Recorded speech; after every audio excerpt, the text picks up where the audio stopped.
I call the honourable member for Deakin.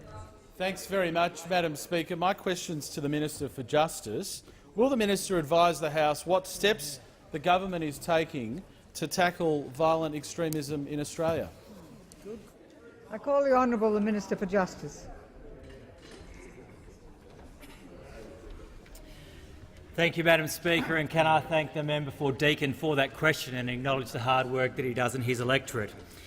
As the Foreign Minister has reminded the House, the need for us to work with the community to stop those who are drawn down the very dark path of radicalisation is more urgent than ever, given further evidence that Australians are continuing to travel to Iraq and Syria.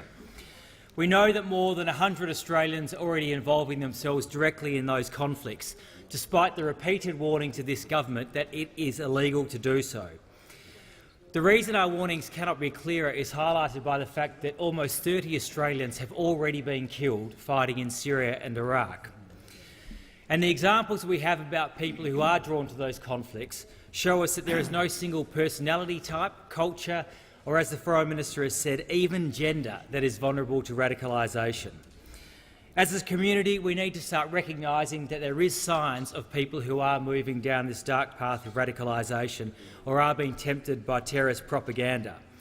We know that when people are going down this path that they will exhibit changes to their behaviour, and those changes can be recognised by family members, friends or social groups. The government is already providing the support needed to turn those who are susceptible from these violent and terrible ideologies, because ultimately countering violent extremism involves not only strong security and law enforcement, but also effective community engagement. The government's approach to CVE comprises 4 tiers: building strength in diversity and investing in social cohesion, focused work with communities and institutions where people are vulnerable to radicalisation, tearing down and countering extremist propaganda, and intervention and diversion of radicalised or radicalising individuals. The government has tripled investment in countering violent extremism programs from $3 million per year to over $40 million over 4 years, and $22 million of this money will be spent countering this violent extremism online.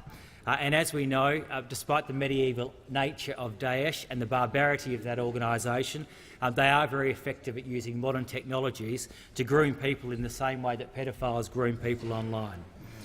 This government has also committed $13 million for a range of Living Safe Together initiatives, and nearly $2 million of this has already been spent on 34 community organisations to help them develop the skills to turn individuals away from violent and hateful ideologies.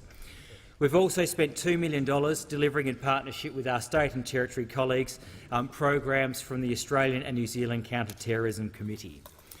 Madam Speaker, we cannot afford to wait until people have been radicalised and formed an intent to do us harm to take action.